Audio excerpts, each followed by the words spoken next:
லூக்கா சுவிசேஷம் 8வது அதிகாரம் 5-8 வரை ஒருவர் சத்தத்தை உயர்த்தி நாம் வாசிக்கலாம். A sower went out to sow his seed, and as he sowed, some fell by the wayside, and it was trodden down, and the full of the air devoured it, and some fell upon a rock, and as soon as it was sprang up, it withered away, because it lacked moisture.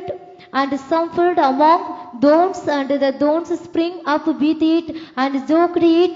And other fell on good ground, and sprang up, and bore fruit in the hundredfold. And when he had said these things, he cried, He that hath ears to hear, let him hear. விதைக்கிறவன் ஒருவன் விதைக்க புறப்பட்டான். அவன் விதைக்கையில் சில விதை வழியருகே விழுந்து மிதியுண்டது. ஆகாயத்து பறவைகள் வந்து அதை பட்சித்து போட்டது. சில விதை கற்பாறையின் மேல் விழுந்தது. அது முளைத்த பின் அதற்கு ஈரமில்லாததினால் உலர்ந்து போயிற்று. சில விதை முள்ளுள்ள இடங்களில் விழுந்தது. முள் கூட வளர்ந்து அதை நெருக்கி போட்டது. சில விதை நல்ல நிலத்தில் விழுந்தது. அது முளைத்து 100 பலன் கொடுத்தது என்றார். இவைகளை சொல்லி கேட்கிறதுக்கு காது உள்ளவன் கேட்க கடவன் என்று சத்தமிட்டு கூறினார். இப்பொழுது வாசிக்க கேட்ட அந்த வசனத்தை மூலமாக கர்த்தர் ஒவ்வொரு இருதயங்களிலும் கர்த்தர் பேசும்படியாக நாம் ஜெபிப்போம். எங்கள் அன்பின் இயேசுவே, நாங்கள் உம்மை துதிக்கிறோம், ஸ்தோத்திரிக்கிறோம் அப்பா. இப்பொழுது நாங்கள் வாசிக்க கேட்ட ஆண்டவருடைய திருவசனத்தின் மூலமாய் ஒவ்வொரு இருதயங்களிலும் கர்த்தாவே நீங்க பேசுங்க. உம்முடைய வார்த்தை ஒவ்வொருவரையும் ஆசீர்வதிக்கட்டும். ஆண்டவரே, ஒவ்வொருடைய மனக்கண்களை நீங்க திறப்பீராக. உம்முடைய வார்த்தை ஒவ்வொரு இருதயங்களிலும் உள் பிரவேசிக்கட்டும், ஆசீர்வதிக்கட்டும். தொடர்ந்து நீங்க பேசுங்க, நாங்கள் கேட்கிறோம். இயேசு கிறிஸ்துவின் மூலமாய் வேண்டிக் கொள்கிறோம் எங்க நல்ல பிதாவே, ஆமென். நம்முடைய சத்தத்தை உயர்த்தி ஹல்லேலூயா, ஹல்லேலூயா, ஹல்லேலூயா. கர்த்தருடைய பரிசுத்த நாமத்திற்கு மகிமை உண்டாகட்டும். நாம் இப்பொழுது வாசிக்க கேட்ட இந்த வசனத்தில் நாம் பார்க்கிறோம், விதைக்கிறவன் ஒருவன் விதையை விதைக்க புறப்பட்டான். அவன் என்ன வாசிக்கிறோம்? அவன் விதைக்கையில் சில விதை வழி அருகே விழுந்து மிதியுண்டது. ஆகாயத்து பறவைகள் வந்து அதை பட்சித்து போட்டது. சில விதை கற்பாறையின் மேல் விழுந்தது. அது முளைத்த பின் அதற்கு ஈரமில்லாததினால் உலர்ந்து போயிற்று. சில விதை முள்ளுள்ள இடங்களில் விழுந்தது. முள் கூட வளர்ந்து அதை நெருக்கி போட்டது.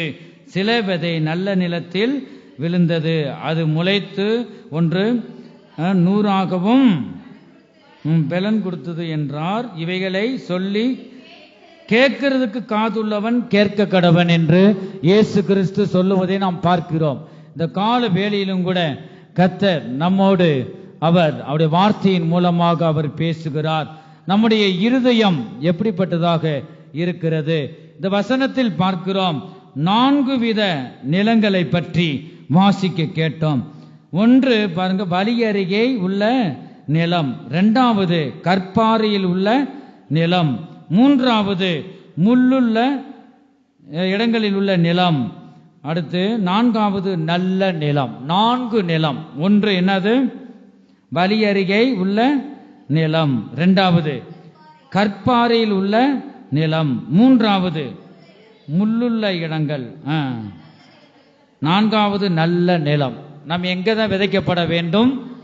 நல்ல நிலத்தில் விதைக்கப்பட்டு 30 60 100 கனி தர வேண்டும். அதுவே தேவனுடைய சித்தமாகவே இருக்கிறது. கர்த்தருக்கு ஸ்தோத்திரம். இந்த திருவசனத்தில் நாம் பார்க்கும் பொழுது இந்த 4 நிலங்களிலும் போடப்பட்ட விதைகள் பாருங்க எவ்வாறு வளருகிறது என்பதையும் 4 விதமான இருதயங்களை பற்றி இயேசு கிறிஸ்து மிக மிக தெளிவாக விளக்கி சொல்லுவதை நாம் இந்த வசனத்தில் நாங்கள் வாசிக்க கேட்டோம்.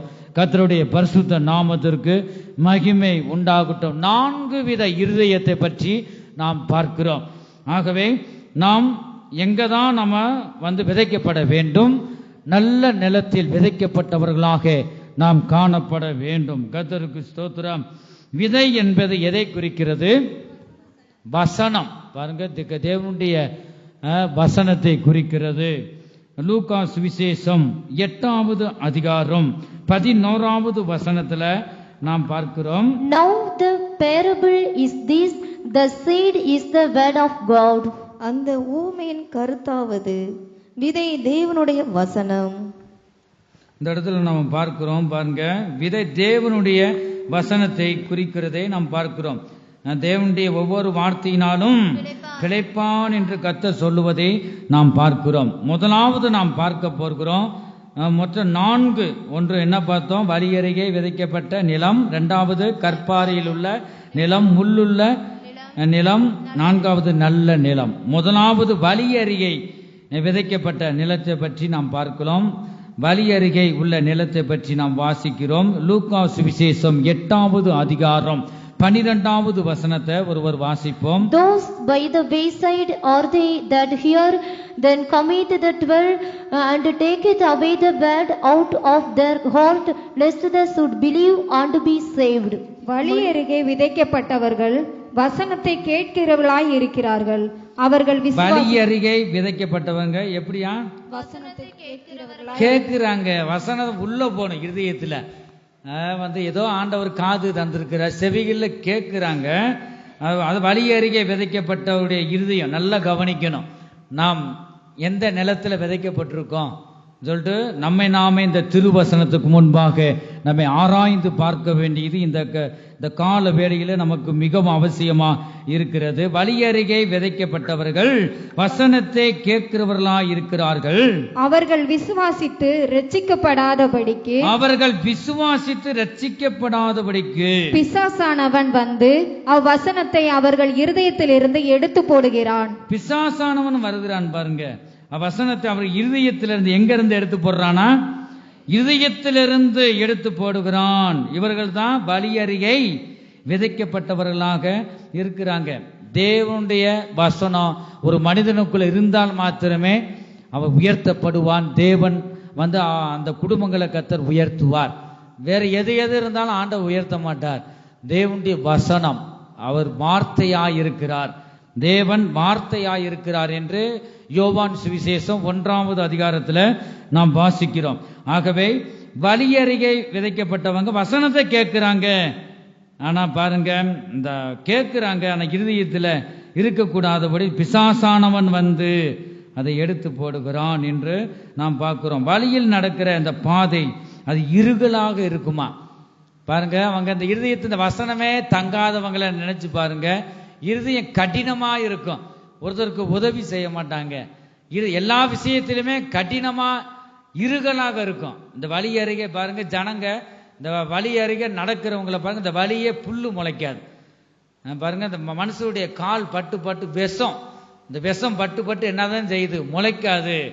ஒத்தையடி பாதையில நீங்க பார்த்துருப்பீங்க, ஆள் நடக்கிற பாதையில முளைக்காது. எதுவுமே விதை வந்தாலும் மிதிச்சு அது என்னதான் செய்யும்? எந்த புல்லும் முளைக்காது. அதை நாம் பார்க்கிறோம். அந்த பாதை இருகலா இருக்கும். அதுதான் வழி அருகே விதைக்கப்பட்ட விதைகள். வசனம் உள்ள இருக்காது. இந்த காதுல வாங்கி இந்த காதுல விட்டுருவாங்க. பிசாசு எடுத்துட்டு போயிடும் அந்த வசனம். ஆகவே இந்த பிரசங்கம் முடிவுல தலைப்பு என்ன, ஆண்டவர் என்ன பேசினார் என்று நீங்க அசை போடணும். பாருங்க, மிருகம் கூட என்ன செய்யுது? ஆடு மாடு நல்லா மேய்ஞ்சிட்டு வீட்டுக்கு போய் மெதுவா அசை போடுது. சாப்பிட்டதை மறுபடியும் தொண்டைக்கு கொண்டு வந்து அசை போடுது. ஆகவே நாம் கூட தேவனுடைய பிள்ளைகள், தேவனுடைய வார்த்தையை நம்ம கேட்டு இருக்கிறோம். 4 பேர் 5 பேர்ட்டையாவது நீங்க இந்த வார்த்தைகளை சொல்லும் போது உங்க இருதயத்தில் உங்க நினைவுல அப்படியே தங்கிவிடும். ஆகவே அதுக்கேற்ற கிருபைகளை நீங்க கேட்க வேண்டும். வழி அருகே விதைக்கப்பட்டவங்க பாருங்க, கேட்கிறது மாத்திரம்தான், அதை கடைபிடிக்காதவர்களாய் இருக்கிறார்கள். இந்த பாதை பாருங்க அந்த இருகலாக இருக்கிறது. வழி அருகே விதைக்கப்பட்ட நிலம் எப்படிதான் இருக்கு? இருகலாக இருக்கு. இருதயம் கடினம் உள்ளதாகவே இருக்கிறது என்று நாம் பார்க்கிறோம். கர்த்தருக்கு ஸ்தோத்திரம். வழி அருகே விதைக்கப்பட்டவர்களாய் இருதயம் பாருங்க, கல் இருதயமாக காணப்படுகிறதே பார்க்க. இவர்கள் இருதயத்தில் வைத்துக்கொள்ள தேவனுடைய வசனம் முடியவில்லை. ஆகவேதான் ஆகாயத்து பறவைகள் வந்து அதை பட்சித்து போட்டது என்று நாம் பார்க்கிறோம். கர்த்தருக்கு ஸ்தோத்திரம். ஆகாயத்து பட்சிகள், பறவைனா எதை குறிக்குது? பிசாசை குறிக்கிறது. ஆகவே இந்த வசனத்தை பிசாசு வந்து இருதயத்தில் நிற்க கூடாதபடி அவன் பட்சித்து போடுகிறான். ஆகவே வந்து விதையை நீங்க விதைச்சு பாருங்க, பறவைகள் வரக்கூடாதபடி நீங்க பாதுகாக்கணும். ஆகவே வந்து அந்த பாதுகாப்பு இல்லைன்னா இந்த பறவைகள் இந்த விதை உள்ள போகாதபடி அது பிறக்கிட்டு போயிடும். ஆகவே இந்த இடத்துல அதை நம்ம பார்க்கிறோம். வழி அருகே விதைக்கப்பட்டவங்க பாருங்க வந்து இந்த வசனத்தை அந்த பறவைகள் இந்த விதைகளை பட்சித்து போட்டது. அப்ப வந்து முளைக்க கூடாதபடி, நீ ஆசீர்வதிக்க கூடாதபடி பிசாசானவன் இருதயத்தில் இருக்கிற தேவனுடைய வசனத்தை வந்து எடுத்து போடுகிறான். ஆகவே நம் இருதயத்தில் நீங்க எழுதி கொள்ள வேண்டும். தேவனுடைய வசனங்களை நீங்க நாவுல உச்சரிக்க வேண்டும். வழியருகே விதைக்கப்பட்ட நிலமாய் நாம் காணப்படக்கூடாது. கர்த்தருக்கு ஸ்தோத்திரம். வந்து பிசாசை பாருங்க, வந்து பிசாசு வந்து நம்ம இந்த நாட்களில் பார்க்கிறோம். பறவைகள் என்பது பிசாசை குறிக்கிறது. இந்த ஜனங்கள் பரலோகத்தின் வசனங்களை, பரலோக ராஜ்யத்தின் வந்து வசனங்களை கேட்கிறார்கள். ஆனா வந்து வீட்டுக்கு போவதற்குள் என்ன செஞ்சிடறாங்க? மறந்து போய் விடுறாங்க. இப்பே ஜெபம் முடிஞ்சு வெளியில போயிட்டாலுமே கேட்டுக்கு வெளியில போன உடனே ஆண்டோடைய வார்த்தை என்னன்னா தெரியல. இப்ப நீ வழி அருகே நீ விதைக்கப்பட்டிருக்கிறாய். நான் வழி அருகே விதைக்கப்பட்ட நிலமாய் இருக்கிறேன். எந்த வசனமும் எனக்குள்ள இல்ல சொல்றவங்க சத்தத்தை உயர்த்தி சொல்லுவோமா? ஹல்லேலூயா. அதுல ஒரு கூட்டம் இருக்கு பாத்தீங்களா? 4 இருதயத்தை பற்றி கர்த்தர் இந்த கால வேளையில பேசுறார். வழி அருகே விதைக்கப்பட்ட நிலமும் ஒரு சில ஆத்துமாக்களும் என்ன செய்யறாங்க? இருக்கிறாங்க. ஆகவே தெரியாம கூட நீங்க சொல்லி இருக்கலாம். ஆகவே நாம் அப்படி இருக்கக்கூடாது. நல்ல நிலத்தில் விதைக்கப்பட்டவர்களாய் ஒரு லட்சியத்தோடு நாம் இந்த பூமியிலே வாழ வேண்டும். கர்த்தருக்கு ஸ்தோத்திரம். இந்த இடத்துல நாம் பார்க்கிறோம், இவருடைய நிலமாகிய இருதயத்தில் இருக்கிற வசனத்தை பிசாசானவன் எடுத்து போடுகிறான். ஆகவே அந்த வசனங்கள் அவர் மனதில் இருதயத்தில் பதியவில்லை. ஏன் அதை பிசாசானவன் எடுத்து போடுகிறான் என்று நாம் பார்க்கும்போது பாருங்க, வசனமானது நமது இருதயத்தில் வந்து அது இருந்தா நம்ம ஆசீர்வதிக்கப்பட்டுருவோம். ஆகவே வந்து அவை எடுத்து போறதுக்கு காரணம் அதுதான். ஆகவே ஒருபோதும் இந்த பிசாசுக்கு நாம் வந்து எதிர்த்து தான் நிற்க வேண்டும். பிசாசுக்கு நாம் இடம் கொடுக்க கூடாது. கர்த்தருக்கு ஸ்தோத்திரம். நாம் இந்த விதையாகி இந்த வசனம் பாருங்க முளைத்தால் நமது வாழ்க்கை மாறும். அதுதான் உண்மை. இந்த விதையாகி இந்த வசனம் இருதயத்தில் இருந்து இந்த வார்த்தை தேவனுடைய ஒவ்வொரு வார்த்தையினாலும் பிழைப்பான் என்று நாம் பார்க்கிறோம். அந்த வசனம் இருதயத்தில் இருந்தா நீ ஆசீர்வதிக்கப்பட்டு விடுவாய். ஆகவேதான் இந்த பிசாசு வந்து நம்ம நினைக்கிற ஆலயத்துல கர்த்தர் மட்டும்தான் இருக்காருன்னு 2 இருக்கும். ஒன்னு வெளிச்சம், ஒன்னு இருள். ஒளியாகிய தேவனும் இருப்பார். அவர் பேசிக்கொண்டு இருப்பார். இயேசு அவருக்கு யார் ஒருவன் செவி கொடுத்து இந்த வசனத்தை இருதயத்துக்குள்ள பிரவேசிக்கும்படி இடம் கொடுக்கிறானோ இந்த வார்த்தை உள்ள போய் அவனை ஆசீர்வதிக்கும். பிசாசும் நிற்கும் பாருங்க, நல்ல தூக்கத்தை கொடுக்கும். நல்லா முக்காடை போட்டு சகோதரிகளுக்கு நல்ல ஒரு வாய்ப்பு, நல்லா முக்காடை போட்டு என்ன செய்ய கவுந்துடுறாங்க. வசனத்தை கேட்கிற பைபிளை தான் பார்க்குறாங்க. நம்ம பார்ப்போம், நல்லா தூங்கிட்டு இருப்பாங்க. பிசாசு அப்படி கனநித்திரையின் ஆவி என்று வேதத்தில் பார்க்கிறோம். ஆகவே வந்து அதுதான் வழி அருகே விதைக்கப்பட்ட நிலமாயிருக்கிறார்கள். ஆகவே இந்த கடைசி நாட்கள் நாம் வந்திருக்கிறோம். நாம் தெளிந்த புத்தியுள்ளவர்களாக இருக்க வேண்டும். என் ஜனமே, ஒரு வார்த்தை தான் ஒரு மனிதனை, தேவனுடைய வார்த்தை தான் ஒரு மனிதனை ஆசீர்வதிக்க முடியும். கர்த்தருக்கு ஸ்தோத்திரம். நாம் பிசாசுக்கு என்ன செய்யக்கூடாது? நாம் இடம் கொடுக்க கூடாது. தேவனுடைய வசனத்தை கேட்டு நாம் இருதயமாகிய இந்த பலகையில் எழுதி கொள்ள வேண்டும். வாயிலை அறிக்கையிட வேண்டும். அந்த தேவனுடைய வசனத்தை நாம் தியானம் பண்ண வேண்டும். என் ஜனமே, கர்த்தருக்கு ஸ்தோத்திரம். நாம் இந்த தேவனுடைய வசனங்களை நாம் அசை போட வேண்டும், நாம் தியானிக்க வேண்டும். இந்த 2025 வருஷத்துல எத்தனை பேருக்கு தேவன் அந்த வாக்கு தத்தத்தை, பைபிள் பூரா வாக்கு தத்தம் தான், ஆனா தேவன் நம்ம கொடுக்கப்பட்ட அந்த ஒரு வாக்கு தத்தத்துல நீ உண்மையா இருக்கிறாயா? தேவன் சொன்ன அந்த ஒரு வார்த்தை, ஒரு வசனத்துல இந்த வசனம் என் ஜீவியத்தில் நிறைவேறும் என்று நீ விசுவாசித்தால் நிச்சயமாக நீ ரட்சிக்கப்படுவாய். கர்த்தர் உன் ஜீவியத்தில் அற்புதங்களை செய்வார். ஆகவே அவரவரை கொடுக்கப்பட்ட வாக்கு தத்தத்தை சொல்லுங்க பார்ப்போம். இந்த 2025 வருஷத்துல தேவன் உங்களுக்கு கொடுக்கப்பட்ட வாக்கு தத்தம். சபைக்கு கொடுத்த வாக்கு தன்னாது உன்னை அதிசயங்களை காண செய்வேன். சரி, உங்களுக்கு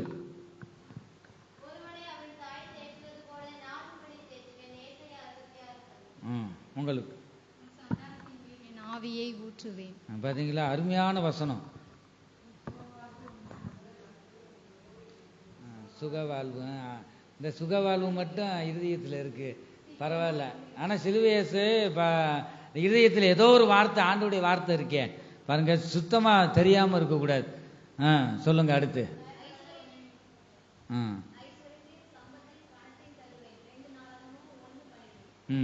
ஏன் சொல்ல வரேன்னா, எல்லாரும் சொல்லி முடிச்ச பிறகு நாம ஸ்தோத்திரம் பண்ண போறோம்.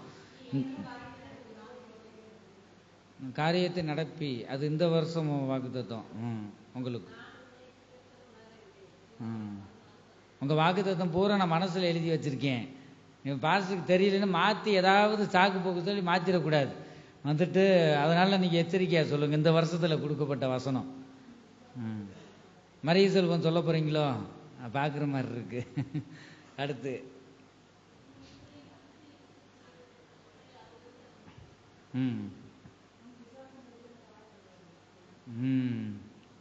வாக்குத்தத்தம். கிரீட்டாவுக்கு பயப்படாதே, உன்னோடு கூட இருக்கிறேன். வேற வாக்குத்தத்தம் அதை நீங்க வார வாரம் நீ கேட்பேன் நான். ஏன்னா உங்க ஜீவியத்துல நடக்கும் வர. ஏன்னா இந்த மாதிரி சபைக்கு போறேன்ப்பா, ஒரு விசுவாசி கடனோட இருக்கு, கஷ்டத்துல இருக்கு, ஆசீர்வாதம் இல்லாம இருக்கு. இந்த வார்த்தை கேட்டா மிகவும் நான் முதலாவது கவலைப்படுவேன், ரெண்டாவது என்னை விட ஆண்டவர் துக்கப்படுவார். ஆகவே நீங்க வர்றது முக்கியம் இல்லை, ஆலயத்துக்கு வர்றது ரொம்ப சந்தோஷப்படுறாரு. ஆனா நீங்க ஆசீர்வதிக்கப்படணும். இந்த 2025 வருஷத்துல நீங்க ஆசீர்வதிக்கப்படணும். அதனாலதான் உங்களை சொல்ல வைக்கிறேன். வேற எந்த சபையும் இப்படி சொல்ல வைக்க மாட்டாங்க. அதனால நீங்க சொல்லும் போது பிசாசு வெக்கப்பட்டு போவான். ஆக நம்ம யார் இருக்கா பாருங்க, தேவாதி தேவன், பெரிய தேவன் நம் நடுவே அவர் நம்மோடு பேசி கொண்டு இருக்கிறார். இந்த வார்த்தையை அவர்கிட்ட தான் நீங்க சொல்றீங்க. எல்லாரும் சொல்லிட்டீங்களா? இங்க என்ன வழியில் விதைக்கப்பட்ட விதை மாதிரி. தினேஷ் சொல்லு, சொல்லணுமா இல்லையா? தெரியாதவங்க வந்து சொல்ல வேணாம், நான் கஷ்டப்படுத்த மாட்டேன். நீங்க அசை போடணும், வீட்டில் போய் எனக்கு கொடுத்த வசனம் எது நினைவு கொண்டு வந்து நீங்க அதை கெட்டியா பிடிச்சுக்கணும். கர்த்தருடைய வார்த்தையை உண்மையிலேயே நான் சொல்றேன், மனுஷர் உங்களை ஆசீர்வதிக்க முடியாது. இந்த தேவனுடைய வார்த்தை உங்களுக்குள்ள இருந்துச்சுன்னா நீங்க எங்கேயோ போயிருவீங்க பாருங்க, அதுதான் உண்மை. ஆகவே இப்ப சொல்லப்பட்ட ஒவ்வொரு வாக்கு தத்தமும் செல்வியக்கா குடும்பத்தெல்லாம் எந்த குடும்பத்திலும் இப்படி வந்ததே இல்லை. இந்த வசனம் இந்த பிள்ளைகளுக்கும் சரி, இந்த தகுந்த வசனம் கிடைச்சிருக்கு இந்த 2025 வருஷத்துல. ஆகவே கர்த்தருக்கு சொல்லப்பட்ட ஒவ்வொரு அவங்க நாவுனால சொல்லப்பட்ட தேவனுடைய வார்த்தை, இந்த வாக்கு தத்தம், இந்த வசனம் ஒவ்வொரு ஜீவியத்திலும் நிறைவேற முடியாக நாம் கரங்களை தட்டி கர்த்தரை ஸ்தோத்தரிப்போம். ஸ்தோத்திரம் ஸ்தோத்திரம் ஸ்தோத்திரம் ஸ்தோத்திரம் ஸ்தோத்திரம் ஸ்தோத்திரம் ஸ்தோத்திரம் ஸ்தோத்திரம் ஸ்தோத்திரம். ஜெயம் ஜெயம் ஹல்லேலூயா, ஜெயம் ஜெயம் நமக்கே,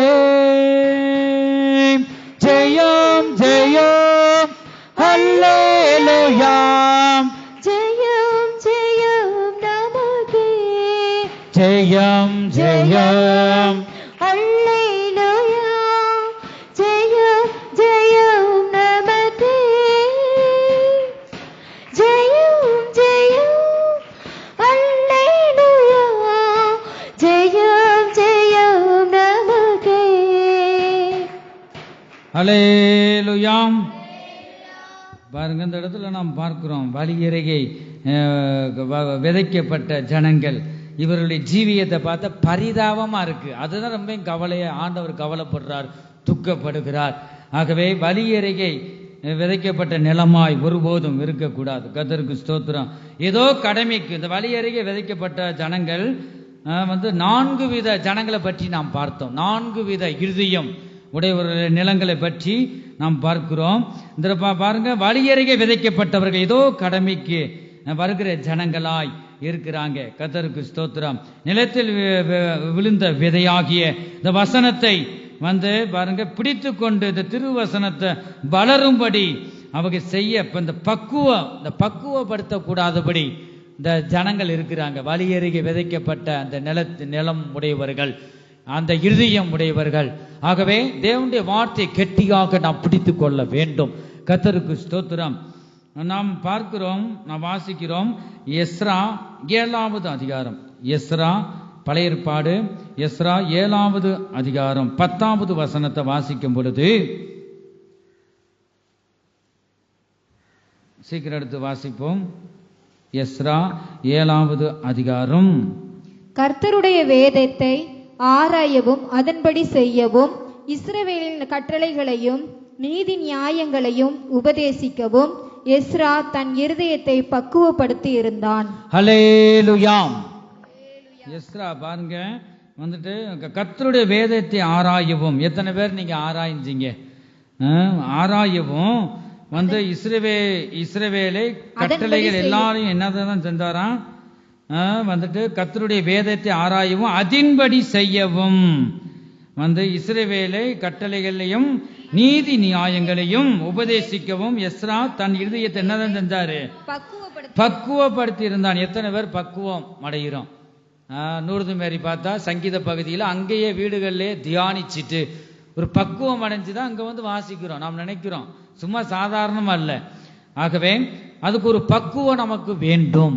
தேவன் இப்பொழுது பேசின ஒரு சிலர் எழுதி வைக்கிறாங்க, ஒரு சிலர் இருதயமாக இந்த பழைய எழுதி வைக்கிறாங்க.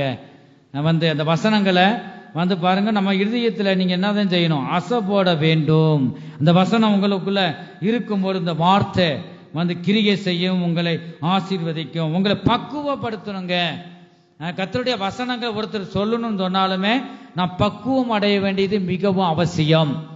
ஆகவே எத்தனை பேர் இந்த பக்குவப்படுத்துகிறோம்? ஆண்டவரை என்னை தகுதிப்படுத்துங்க, ஆண்டவரை சீர்படுத்துங்க, ஆண்டவரை நம்முடைய வசனங்கள் நம்முடைய வார்த்தைகளை நான் சொல்ல போறேன், ஆண்டவரை என்னை பக்குவப்படுத்துங்க. எஸ்ரா பாருங்க தன் இருதயத்தை என்னதான் செய்தானா? என்னதான் செய்தார்? பக்குவப்படுத்தினான் என்று நாம் பார்க்கிறோம். கர்த்தருக்கு ஸ்தோத்திரம். ஆகவே தன் இருதயத்தை பாருங்க பக்குவப்படுத்தினான் என்று பார்க்கிறோம். நாம் வேதத்தை நேசித்தால் நமக்கு மிகுந்த சமாதானம் உண்டாகும். கர்த்தருக்கு ஸ்தோத்திரம். வேதத்தை நேசிக்கிறவர்களுக்கு மிகுந்த சமாதானம் உண்டு என்று நாம் பார்க்கிறோம். ஆகவே வழியில் விதைக்கப்பட்ட நிலமாய் நாம் இருக்க கூடாது. நான் வழியில் விதைக்கப்பட்ட ஏதோ கடமைக்கு வருவேன் போவேன், வழியில் விதைக்கப்பட்ட நிலமாத்தான் நான் இருப்பேன். நீ சொல்லி நான் கேட்கணுமா? என் பிடிவாதத்திலிருந்து இறங்க மாட்டேன் சொல்றவங்க சத்தத்தை உயர்த்தி சொல்லுங்க, ஹல்லேலூயா. அடப்பாவமே, யார் அது? பாருங்க அப்படி நம்ம அப்படி இருக்கக்கூடாது. கர்த்தருக்கு ஸ்தோத்திரம். அப்ப வழி அருகே விதைக்கப்பட்ட நிலமா இருக்கக்கூடாது. இரண்டாவது நாம் பார்க்கிறோம் கற்பாறை இடங்களில் உள்ள நிலம் என்று மத்தேயு சுவிசேஷம் 13வது அதிகாரம் 5-6 இந்த வசனத்தை சீக்கிரம் எடுத்து வாசிக்கலாம். மத்தேயு சுவிசேஷம் 13வது அதிகாரம் 5-6. சில விதை அதிக மண்ணில்லாத கற்பாறை இடங்களில் விழுந்தது. மண் ஆழமாய் இராததினாலே அது சீக்கிரமாய் முளைத்தது. வெயில் ஏறின போதோ தீந்து போய் வேறு இல்லாமையால் உலர்ந்து போயிற்று. சீக்கிரம் நம்ம நினைக்கிறோம் அது மண் ஆழமா இல்லாத ஏதோ கற்பாறையில லேசா ஏதோ மண் ஒட்டிக்கிட்டு இருந்திருக்கும் போல. பாருங்க சீக்கிரம் நம்ம நினைப்போம், எப்பதான் வந்தாங்க சீக்கிரம் வளர்றாங்களே. முடிவு சம்பூர்ணம் ஒவ்வொரு மனிதனுக்குள்ள இருக்கணும். ஆரம்பம் அற்பமானாலும் முடிவு சம்பூர்ணமா இருக்கணுங்க. இந்த இடத்துல நம்ம கற்பாறையில விதைக்கப்பட்ட நிலங்களை பற்றி நாம் பார்க்கிறோம். சில விதை அதிக மண்ணில்லாத கற்பாறை இடங்களில் விழுந்தது. அது பாருங்க மண் ஆழமாய் இராததுனால அது சீக்கிரமாய் முளைத்தது. வெயில் ஏறின போதோ சோதனை வரும்போதோ தீந்து போய் வேறு இல்லாமையால் உலர்ந்து போயிற்று. பாருங்க இது ஒரு கூட்டத்தார். கர்த்தருக்கு ஸ்தோத்திரம். மத்தேயு சுவிசேஷம் 13வது அதிகாரம் 20-21 இந்த வசனத்துல நாம் பார்க்கிறோம். கற்பாறை இடங்களில் விதைக்கப்பட்டவன் வசனத்தை கேட்டு உடனே அதை சந்தோஷத்தோடு. அந்த கேள்விக்கு பதில ஆண்டவர் அதே வசனத்துல தருகிறதை நாம் பார்க்கிறோம். கற்பாறை இடங்களில் விதைக்கப்பட்டவன் வசனத்தை கேட்டு உடனே அதை சந்தோஷத்தோட ஏற்றுக்கொள்கிறவன். ஆனா சந்தோஷமா ஏற்றுக்கொள்றான் பாருங்க. ஆகிலும் தனக்குள்ளே வேறில்லாதவனாய் வேறு இல்லையே. வேறு எதை குறிக்குது சொல்லுங்க? எதை குறிக்குது வேறு? விசுவாசம். ஒரு மரம் இருக்குன்னா இந்த வேற நீங்க பார்க்க முடியுமா? ஆழத்துல போகுது, மண்ணுக்குள்ள போற வேற பார்க்க முடியாது. அதுதான் விசுவாசம். விசுவாசமானது நம்பப்படுகிறவர்களின் உறுதியும் காணப்படாதவைகளின் நிச்சயம். ஆகவே ஒரு மரத்தை நம்ம பார்க்கலாம், ஆனா மரம் தேவனுடைய பிள்ளைகளை குறிக்குது பாருங்க. வேறு விசுவாசம் நம்ம காணாதவைகளை விசுவாசிக்கணும். இந்த இடத்துல நாம் பார்க்கிறோம், கற்பாறையில் உள்ள நிலத்தை பற்றி நாம் பார்க்கிறோம். சந்தோஷமா ஏற்றுக்கொள்ளுறான், ஏதோ சரிதான். ஆகிலும் தனக்குள்ள வேறு இல்லாததுனால விசுவாசம் இல்லாததுனால கொஞ்ச காலம் மாத்திரம் நிலைத்திருப்பான். வசனத்தின் நிமித்தம் கொஞ்ச காலம் மட்டும் ஆலயத்துக்கு வருவான். வசனத்தின் நிமித்தம் உபத்திரவமும் துன்பமும் உண்டான உடனே இடரல் அடைவான். நம்ம நினைக்கிறோம் அந்த வசனம் புடம்பிடும். ஒரு நகை இருக்குன்னா அது பித்தாலையா ஒரிஜினலா டூப்ளிகேட்டா ஏதாவது பார்ப்பீங்க, உரசி பார்ப்பீங்க. ஆண்டவரும் நம்ம அழைத்த தேவன் உண்மை உள்ளவர். ஆண்டவர் நம்ம கொடுத்த வாக்கு தத்தத்தை ஆண்டவர் சும்மா தரல. இந்த வாக்கு தத்தத்தை நாம் நம் ஜீவியத்தில் நிறைவேறணும்னா புடமிடுவார். அதுல நீ ஜெயிக்கணும். சும்மா பந்தய பொருள் கிடைக்காது. ஒரு ஓட்டப்போட்டிக்கு போனாலும் சும்மா ஓடிட்டு உட்கார்ந்து கிடைக்குமா? கிடைக்காது. ஒரு லட்சியத்தோடு நாம் போய் ஜெயிக்கணும் பாருங்க. அப்பதான் அந்த பந்தய பொருள் நமக்கு கிடைக்கும். உபத்திரவம் வருது, வசனத்தின் நிமித்தம் என்ன வருதான்? உபத்திரவம் துன்பம் உண்டாயுடனே இடறி போகிறான். இந்த ஜனங்கள் கற்பாறையில் விதைக்கப்பட்ட ஜனங்கள் பாருங்க. வசனத்தின் நிமித்தம் துன்பங்கள் உபத்திரவங்கள் வந்தவுடனே பின்வாங்கி போகிறார்கள். பிலிப்பியர் 1வது அதிகாரம் 30வது வசனத்துல நாம் பார்க்கிறோம், நீங்கள் என்னிடத்திலே கண்டதும் எனக்கு உண்டோ என்று இப்பொழுது கேள்விப்படுகிறதுமான போராட்டமே உங்களுக்கு உண்டு என்று பவுல் சொல்லுவதை நாம் பார்க்கிறோம். இப்படிப்பட்ட பாதையில் பவுல் பாருங்க கடந்து சென்றார். கர்த்தருக்கு ஸ்தோத்திரம். யோபின் சரித்திரம் 23வது அதிகாரம் 10வது வசனத்துல நாம் பார்க்கிறோம். யோபின் சரித்திரம் 23வது அதிகாரம் 10வது வசனம். ஆனாலும் நான் போகும் வழியை அவர் அறிவார். யாரு அறிவார்? நான் போற வழியை மனுஷர் அறிகிறானா இல்லையோ, ஆனா நீங்க போற வழியை தேவன் அறிகிற தேவன். ஆனாலும் நான் போகும் வழியை அவர் அறிவார். அவர் என்னை சோதித்த பின் நான் பொன்னாக விளங்குவேன் என்று யோபு சொல்றதை நாம் பார்க்கிறோம். ஹல்லேலூயா. ஆகவே பாருங்க, அவர் புடமிடுகிற தேவன். அவர் சோதிப்பார். நம்ம இதுபடி அதுல சோர்ந்து போயிடக்கூடாது. ஆகவே நாம் அதுல ஸ்ட்ராங்கா நிற்க வேண்டும். கர்த்தருக்கு ஸ்தோத்திரம். சங்கீத புஸ்தகம் 105வது சங்கீதம் 19வது வசனத்துல நாம் பார்க்கிறோம். சங்கீத புஸ்தகம் 105:19. கர்த்தர் சொன்ன வார்த்தை நிறைவேறும் அளவும் அவருடைய வசனம் அவனை புடமிட்டது. அவருடைய வசனம் அவனை புடமிட்டது என்று நாம் வாசிக்கிறோம். கர்த்தருக்கு ஸ்தோத்திரம். பாருங்க, வசனத்துக்கு நம்மை ஒப்பு கொடுக்க வேண்டும். கற்பாறையில் விதைக்கப்பட்டவர்கள் என்ன செய்யறாங்களாம்? சோதனைகள் வரும்போது சோர்ந்து போகிறார்கள். இவர்கள் தான் கற்பாறையில் விதைக்கப்பட்டவர்களாயிருக்கிறார்கள். ஹல்லேலூயாம். முதலாவது எதை நாம் பார்த்தோம்? வழியருகே விதைக்கப்பட்ட நிலம். இரண்டாவது கற்பாறையில் உள்ள நிலம். மூன்றாவது முள்ளுள்ள இடங்களில் விதைக்கப்பட்டவர்கள். லூக்கா சுவிசேஷம் 8வது அதிகாரம் 7வது வசனத்தை வாசிக்கலாம். சில விதை முள்ளுள்ள இடங்களில் விளைந்தது. பாருங்க, சில விதை முள்ளுள்ள இடங்களில் விழுந்தது. முள் கூடு வளர்ந்து அதை நெருக்கி போட்டது என்று நாம் பார்க்கிறோம். கர்த்தருக்கு ஸ்தோத்திரம். அதே நாம் பார்க்கிறோம். பதில நம்ம இடத்துல பார்க்கிறோம். மத்தேயு சுவிசேஷம் 13வது அதிகாரம் 22வது வசனத்துல நாம் பார்க்கிறோம்.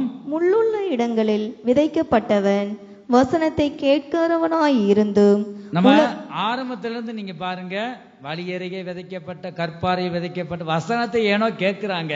கேட்கறது முக்கியம் இல்ல. இந்த இடத்துல நாம் பார்க்கிறோம், முள்ளுள்ள இடங்களில் விதைக்கப்பட்டவன் வசனத்தை கேட்கிறவனாய் இருந்தும் உலக கவலையும் உலக கவலை வருது, ஐஸ்வர்யத்தின் மயக்கமும். ஐஸ்வர்யத்தின் மயக்கம். எல்லாரும் கோடீஸ்வரனா இருக்கான், அநியாயம் செய்யறவன், கொலை செய்யறவனா பெரிய கோடீஸ்வரனா இருக்கான். நான் நேர்மையாக இருக்கேன், யாருக்கும் நான் தீங்கு செய்யல, எனக்கு மட்டும் ஏன் வருது அந்த கவலை பாருங்க. ஒருபோதும் அப்படி இருக்கக்கூடாது.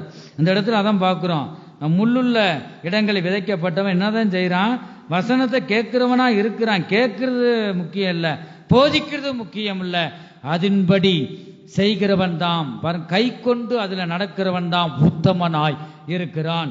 இது தேவனுடைய சித்தத்தை நிறைவேற்றுகிறான். பாருங்க, இந்த இடத்துல நாம் பார்க்கிறோம், உலக கவலை வருது, ஐஸ்வர்யத்தின் மயக்கம், தூக்க மயக்கம், மயக்கத்திலே ஏகப்பட்டதை நாம் பார்க்கிறோம். பாருங்க, அவன் என்னதான் செய்யறான், வசனத்தை இந்த இடத்துல பார்க்கிறோம், நெருக்கி போடுகிறதுனால் அவனும் பலனற்று போவான், பலனற்று திடனற்று சோர்ந்து போகிறான். பாருங்க, இந்த ஜனங்கள் தான் முள்ளுள்ள இடங்களில் விதைக்கப்பட்டவர்களா இருக்காங்க. இவர்கள் எப்பொழுதும் உலக கவலைகள், எதிர்காலத்தை பற்றி கவலைகள். இந்த ஜனங்கள் முள்ளுள்ள இடங்களில் விதைக்கப்பட்டவர்களாக இருக்கிறார்கள். என் ஜனமே, நீ கவலைப்படுவாயானா, நீ முள்ளுள்ள இடங்களில் விதைக்கப்பட்டிருக்கிறாய், எதற்கும் பிரயோஜனம் உள்ள மகனாய் நீ காணப்படுகிறாய் என்று நீ உள்ளத்தின் ஆழத்திலிருந்து நீ அறிய வேண்டும். நான்காவது பார்க்கிறோம், நல்ல நிலத்தில் விதைக்கப்பட்டவர்கள் என்று நாம் பார்க்கிறோம். மத்தேயு சுவிசேஷம் 13வது அதிகாரம் 8வது வசனத்தை ஒருவர் வாசிக்கலாம். சில விதையோ நல்ல நிலத்தில் விழுந்து சிலது 100ஆகவும் சிலது 60ஆகவும் சிலது 30ஆகவும் பலன் தந்தது. ஹல்லேலூயாம். பாருங்க, சில விதையோ நல்ல நிலத்தில் விழுந்தது, சிலது 100ஆகவும் சிலது 60ஆகவும் சிலது 30ஆகவும் பலன் தந்தது.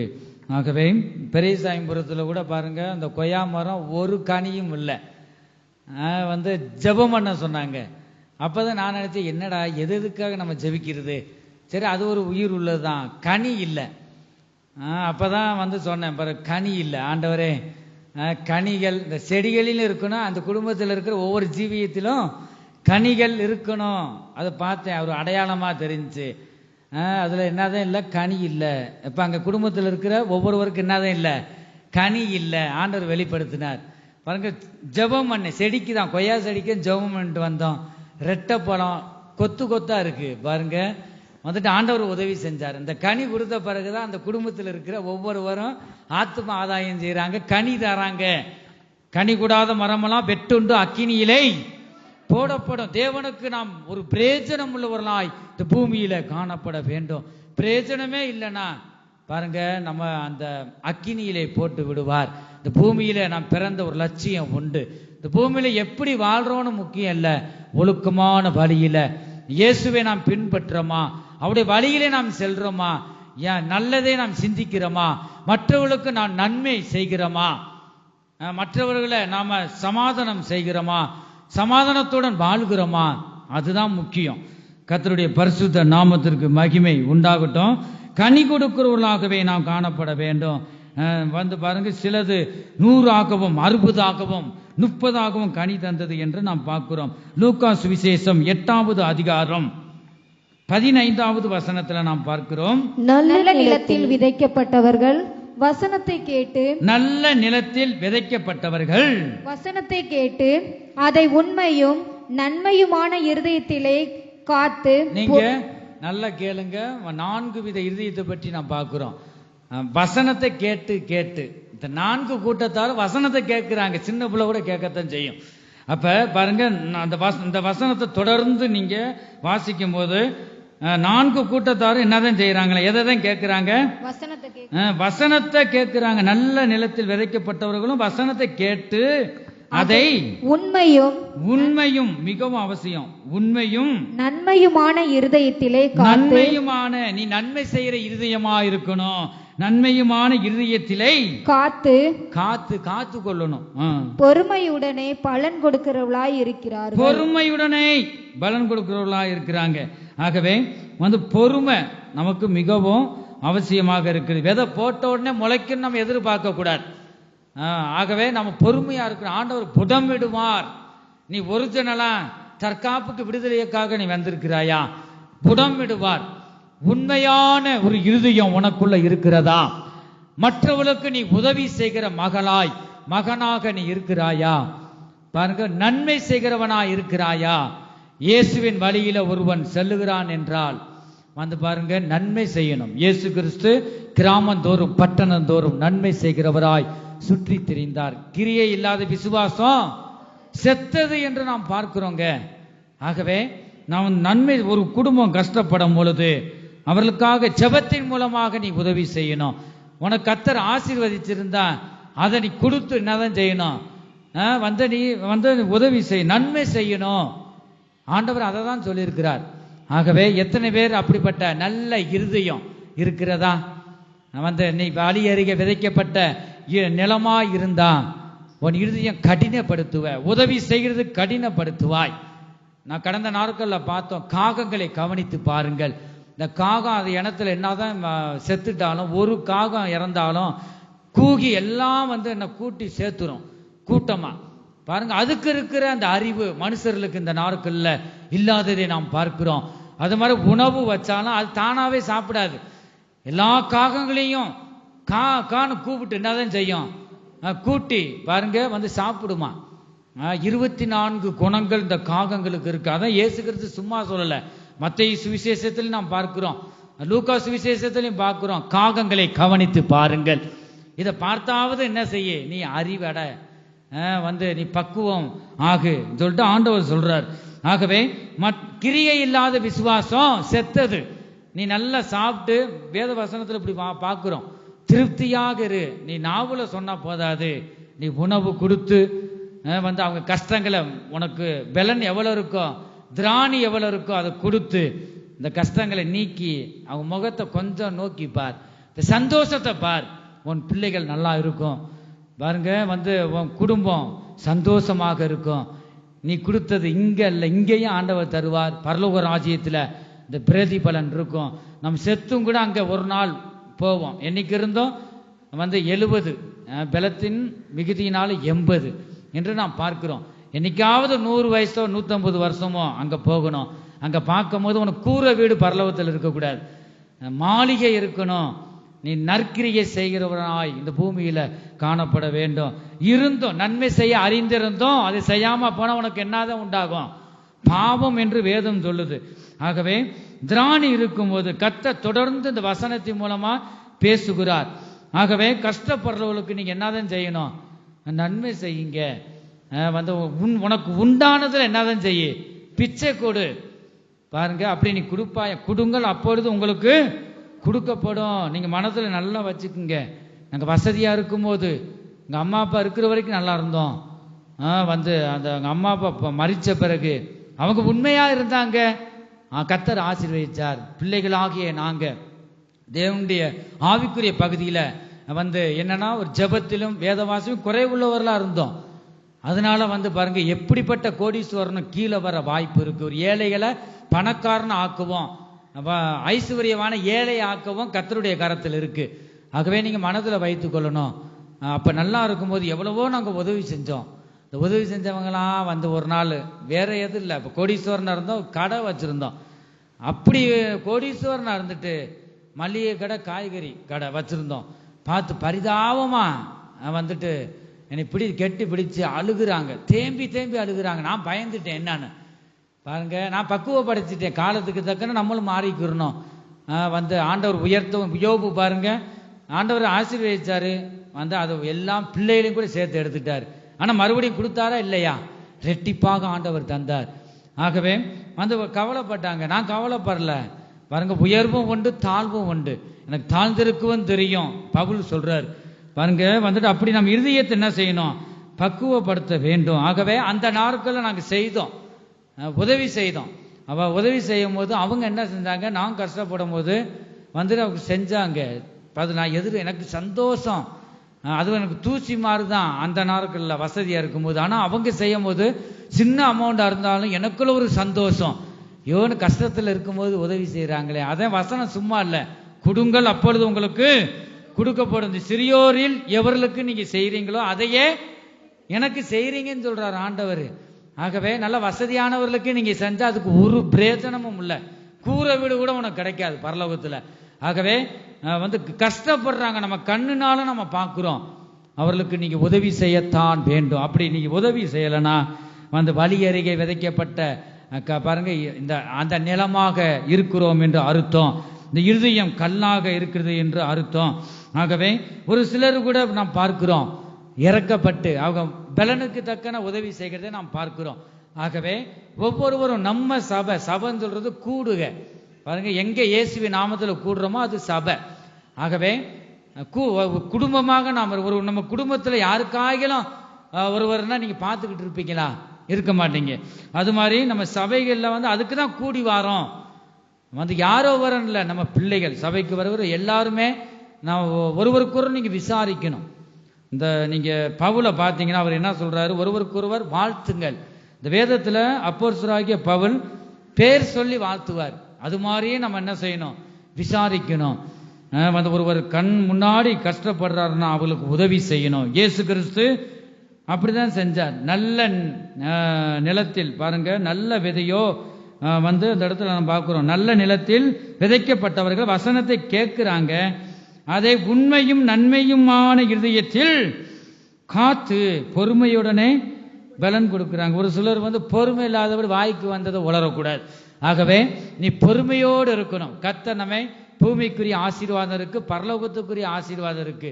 உணர்ச்சி அடைந்து வாய்க்கு வந்ததை உளறிடக்கூடாது. ஆகவே நாம் பொறுமையோடு நீ இருக்கணும். கர்த்தருக்காக பொறுமையுடன் காத்திருந்தேன், அவர் என்னிடமாய் சாய்ந்து. சங்கீத புஸ்தகம் 40வது சங்கீதம் 1வது வசனத்தை ஒருவர் சீக்கிரம் எடுத்து இந்த வசனத்தை வாசிக்கலாம். கர்த்தருக்காக பொறுமையுடன் காத்திருந்தேன். யாருக்காக நீங்க பொறுமையுடன் காத்திருக்கணும்? கர்த்தருக்காக. கர்த்தருக்காக பொறுமையுடன் காத்திருந்தேன், அவர் என்னிடமாய் சாய்ந்து. அவர் என்னிடமாய் சாய்ந்து. உன்னுடைய ஜெபம் அப்படி இருக்கணும். பொறுமையோடு எங்க காத்திருக்கணும்? ஜெபத்துல காத்திருக்கணும். உன்னுடைய பரிதாபத்தை பார்த்து ஆண்டவர் இறங்கணும். உன் ஜெபம் உயிர் உள்ளதாய், விசுவாசம் உள்ளதாய், நம்பிக்கை உள்ளதா இருக்கணும். விடக்கூடாது. யாக்கோபை போல ஜெபனா அதுதான். ஜெபம் என்பது நாம் தேவனோடு பேசுவது. அவர் நாம் பண்ணின விண்ணப்பத்திற்கு பதில் தரும் வரை அவரை நோக்கி நாம் ஜெபிக்கணும். பொறுமையுடன் தேவ சமூகத்திலிருந்து கர்த்தரை நோக்கி நீ கூப்பிடணும். அவர் உன்னிடமாய் சாய்ந்து உன்னை திரும்பி பார்க்க வைக்கணும். அந்த அப்படிப்பட்ட அந்த வானத்தையும் பூமியை உண்டாக்குன அந்த ஆண்டவரையே நீ திரும்பி பார்க்கக்கூடிய ஜெபமா இருக்கணும். உயிர் இல்லாத ஜெபமா இருக்கக்கூடாது. இந்த இடத்துல அதான் பார்க்கிறோம். முதர்ந்து வாசி. கர்த்தருக்காக பொறுமையுடன் காத்திருந்தேன், அவர் என்னிடமாய் சாய்ந்து என் கூப்பிடுதலை கேட்டார். ஹல்லேலூயா. கர்த்தருடைய பரிசுத்த நாமத்திற்கு மகிமை உண்டாகட்டும். நல்ல நிலத்தில் விதைக்கப்பட்ட நிலமா இருக்கிறேன் சொல்றவங்க சத்தத்தை உயர்த்தி சொல்லுங்க, ஹல்லேலூயா. ஏதோ தரிசா வழி அருகே விதைக்கப்பட்ட நிலமா தான் இருக்கேன், அப்படிதான் இருப்பேன்னு சொல்றவங்க சொல்லுங்க, ஹல்லேலூயா. இப்ப இல்ல, ஒரு அம்மா கையை தூக்கிச்சு சுதாரிப்பா இருக்கு, பரவாயில்ல. ஆகவே கர்த்தர் அந்த குடும்பங்களை கர்த்தர் ஆசீர்வதிக்கணும். கர்த்தருடைய பரிசுத்த நாமத்திற்கு மகிமை உண்டாகட்டும். அப்ப பாருங்க, இதுதான் கர்த்தர் பேசுறாருங்க. நம்ம ஏதோ நம்ம இந்த பூமியில வந்தோம், ஏதோ நம்ம ஆலயத்துக்கு வந்தோம் போனோம்ல, நம்ம குடும்பம் தான் சுயநலவாதி.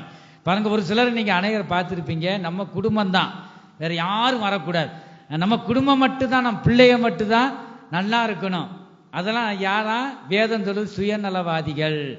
அப்ப பாருங்க எல்லாருமே நல்லா இருக்கணும். நமக்கு கூட இல்லாட்டும் பரவ மற்றவர்களுக்கு அப்படிதான். வெளிநாடுகள்லாம் பார்க்கிறோம், கஷ்டப்படுற குடும்பங்களுக்கு அதுல என்னன்னா ஆரம்ப நாட்கள்ல சபை, எல்லா சபையிலும் இது கிடைக்காது.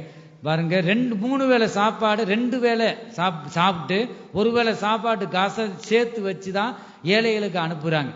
ஆகவே அப்படிதான் பெரிய பணக்காரனும் கூட அப்படிதான் பாருங்க. அது நன்மை செய்கிற இடம், நல்ல நிலத்தில் விதைக்கப்பட்ட நிலமா இருக்கு. எத்தனை பேர் நம்ம அப்படிப்பட்ட எண்ணம் நமக்கு இருக்கு பாருங்க. ஏழைக்கு கொடுக்கிறவன் தேவனுக்கு கடன் கொடுக்குறானா பாருங்க. இப்படி வாசிக்கிறோமா இல்லையா? நாம் பார்க்கிறோம். ஆகவே நானும் என் பிள்ளைய மட்டும் தான் நல்லா இருக்கணும். இப்படி சொல்றவங்க சத்தத்தை உயர்த்தி சொல்லுங்க, ஹல்லேலூயா. சுதாரி பார்க்கிறாங்க.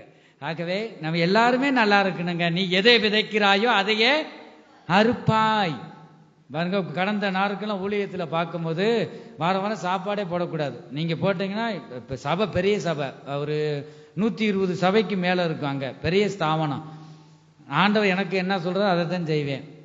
இஷ்டம்னா வயல நான் போய்கிட்டே இருப்பேன். இடம் கிடக்கு நிறையா பாருங்க. எப்படி வேணாலும் நான் ஊழியம் பார்ப்பேன். ஆண்டவர் அழைத்த தேவன், அவர் உண்மை உள்ளவர். அவர் எனக்கு சொல்றதை தான் செய்ய முடியும் பாருங்க. நம்ம கீழ்ப்படியணும், மேலானவர் கீழ்ப்படியணும். ஒரு சிலரை கத்தர் வச்ச தரிசனத்தை உயிரே அழிஞ்சாலும் நம்ம விட்டு கொடுக்க கூடாது பாருங்க. அப்படியே நான் தொடர்ந்து செஞ்சேன். கடைசிக்கு என்ன செஞ்சாரு? சந்தோஷப்பட்டார் பாருங்க.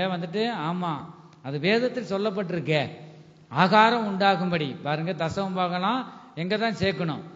ஆலயத்தில் சேர்க்கணும். ஏழைகளுக்கு, விதவிகளுக்கு பாருங்க. ஆகாரம் அது சரீரத்துக்குரிய ஆகாரம். இப்ப என்ன ஆகாரத்தை புசிக்கிறீங்க? ஆவிக்குரிய வசனமாகி ஆவிக்குரிய ஆகாரத்தை நீங்க புசிக்கிறீங்க. இப்ப ஜெபம் முடிஞ்சதும் சரீரத்துக்குரிய ஆகாரம் இயேசு கிறிஸ்து செஞ்சாரா இல்லையா? 4 நாள் 3 நாள் உபதேசம் பண்ணினார். ஜனங்களை வெறுமையா அனுப்புனாரா? இல்ல. அவர் பாருங்க 5 அப்பங்களையும் 2 மீன்களையும் வச்சு என்னதான் செஞ்சாரு? போஷித்தாரா இல்லையா? அவருக்கு இயேசு போஷித்தார்னு சொல்றவங்க சத்தத்தை உயர்த்தி சொல்லுங்க, ஹல்லேலூயா. நேராக நேராக உதடு தொங்கி போகுது. இன்னும் சீக்கிரம் முடிச்சிருவேன். ஆகவே என்ன நேரம் இருக்கு. ஆகவே கர்த்தர் தாமே ஒவ்வொருவரையும் ஆசீர்வதிப்பாராக. ஆகவே நம்ம ஏன் சொல்ல வரனா பாருங்க, கொடுங்கள் அப்படும் கொடுக்கப்படும். கொடுக்கறதுனால யாரும் நஷ்டப்பட மாட்டாங்க. என் ஜீவியத்தை நான் ருசி கண்டிருக்கேன். கர்த்தர் நல்லவர் என்பதை ருசித்து பாருங்கள். ஆகவே இந்த வேம்பாரில் நீங்க வந்திருக்க ஒருவரையும் குறை சொல்ல முடியாது. ஆகவே அப்படி கல்லு உள்ள இருதயம் யாராயிலும் தப்பி தவறி 4 கூட்டத்தாரை பற்றி வேதம் சொல்லுது. அப்படி யாராயிலும் இருப்பீங்கன்னா நீங்க மாற்றிக்கொள்ள வேண்டும்.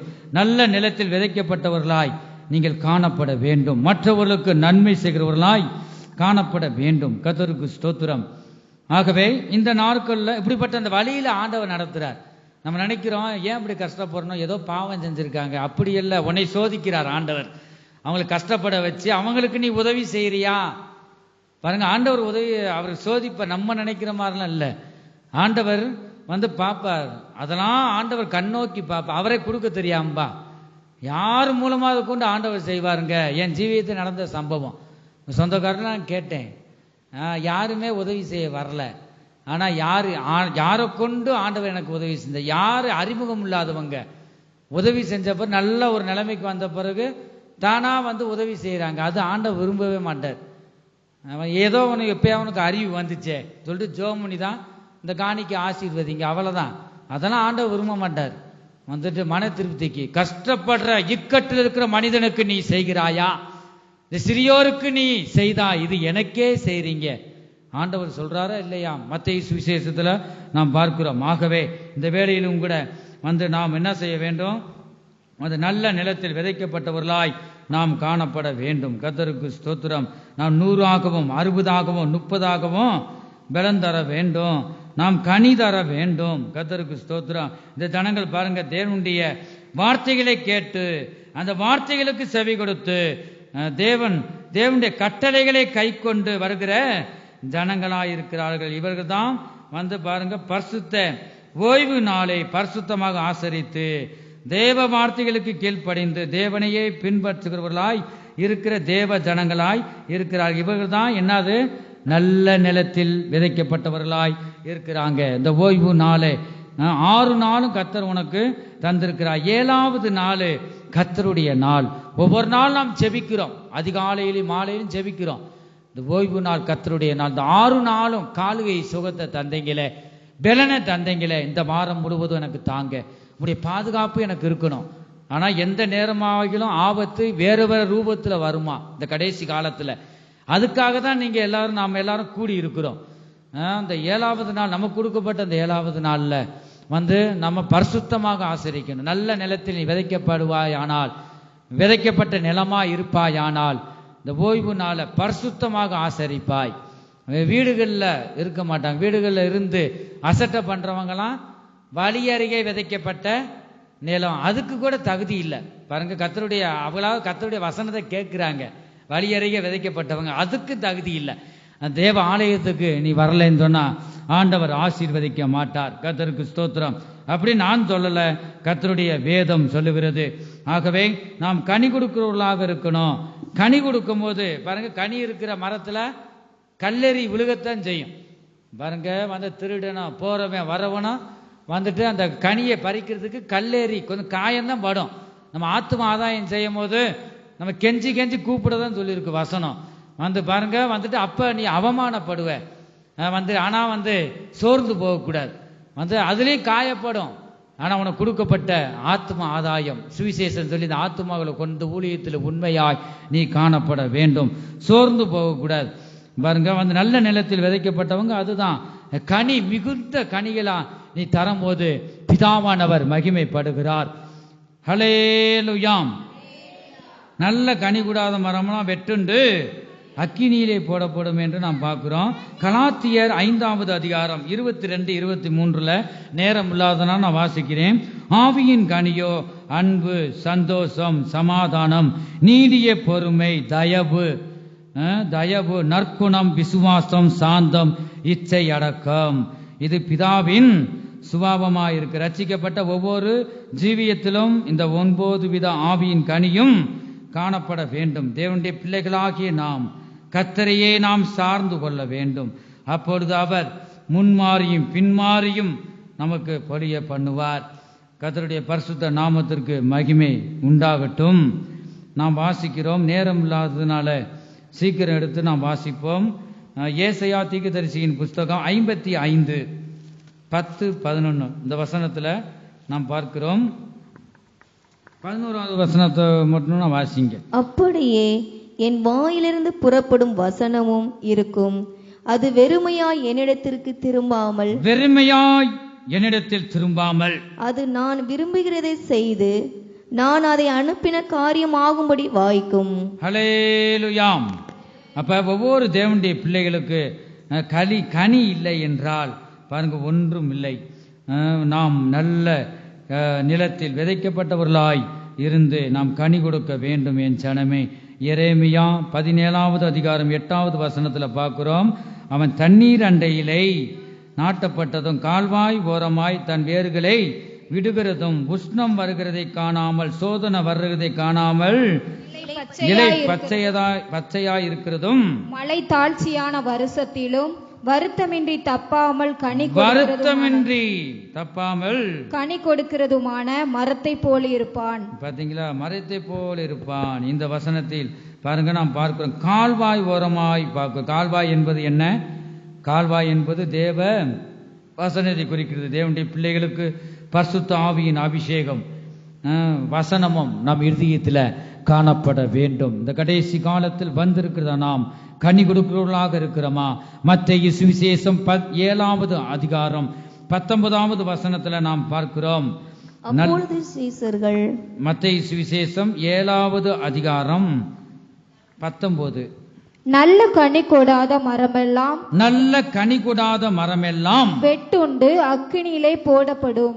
அக்கினியிலே போடப்படும். கனினா என்னது சொல்லுங்க? கனினா என்னது? நம்முடைய சுபாவம். கலாத்தியர்லாம் பார்த்தோமே, ஆவியின் கனியோ. அப்ப பிதாவின் சுபாவம். இந்த சுபாவம் நமக்குள்ள இருக்க வேண்டும். நீ பேசுற வார்த்தை நல்ல வார்த்தையா இருக்கணும். நாம் பேசுற வார்த்தை ஒரு குடும்பத்தை ஆசீர்வதிக்க நினைச்சாதான் நீங்க பேசணும். நிதானித்து அறிந்து அதை நம்ம புடமிட்டு இந்த வார்த்தை பேசினா அவங்க மனசு வேதனைப்படுமா, அந்த புண்படுமா, அது நினைச்சு நீங்க என்ன செய்யணும்? ஒருவர்கிட்ட நிதானித்து அறிஞ்சு நீங்க நல்ல வார்த்தைகளை பேசணும். இயேசு கிறிஸ்து இந்த 12 சீசர்களையும் அனுப்பும்போது ஒரு வீட்டுக்குள் போகும்போது உங்களுக்கு சமாதானம் என்று நீங்க உள் பிரவேசிங்க என்று பார்க்கிறோம். ஆகவே கனி என்பது நம்முடைய சுபாவத்தை குறிக்கிறது. நல்ல நல்ல வார்த்தைகளை, நன்மையான வார்த்தைகளை நீங்கள் பேச வேண்டும். ஒவ்வொருத்தரும் பார்க்கிறோம், கொஞ்ச நேரம் பேசிட்டீங்கன்னா இது நல்ல கனியா கெட்ட கனியான்னு தெரிஞ்சிடும். நல்ல கனினா நல்ல வார்த்தை வரும், கெட்ட கனினா கெட்ட வார்த்தையா வரும். சகிக்க முடியாது. நீ கெட்ட கனி என்று நான் மனசுல நினைச்சுக்கிடலாம். வந்துட்டு ஒரு சிலர் நேராகவே சொல்லிட்டு நீ கெட்ட கனி, கருமம், பக்கத்தில் நிக்க முடியல, கனியே சரியில்லைப்பா, உனக்குள்ள இருக்க கனி கசப்பா இருக்கு பாருங்க. அப்படிப்பட்ட கனியெல்லாம் வெட்டுண்டு அக்கினியிலே போட்டு விடுவார். நாம் ரட்சிக்கப்பட்ட தேவனுடைய பிள்ளைகள் நல்ல வார்த்தைகளை பேசணும். எத்தனை பேர் நல்ல வார்த்தைகளை பேசுறீங்க? சத்தத்தை உயர்த்தி ஹல்லேலூயா. நான் நல்ல வார்த்தையை பேச மாட்டேன்னு சொல்றவங்க ஹல்லேலூயா பாருங்க. அப்ப ஜாக்கிரதையா இருக்கணும். நல்ல வார்த்தைகளை பேசுறோம்னு சொல்றவங்க சத்தம் காணாதே, அதுல ஏதோ கொஞ்சம் ஒளியிறீங்க கொஞ்சம் நஞ்சம். நல்ல வார்த்தைகளே பேசுவேன், நான் கனி கொடுக்கிறவனாய் கனி கொடுக்கிறவளாய் இருப்பேன் சொல்றவங்க சத்தத்தை உயர்த்தி ஹல்லேலூயா. கர்த்தர் உங்களை ஆசீர்வதிப்பாராக. ஆகவே இந்த இடத்துல நாம் பார்க்கிறோம், மரம் என்பது யார்? மரம் என்பது யார் சொல்லுங்க? தேவனுடைய பிள்ளைகள் நாம் தான் மரம்.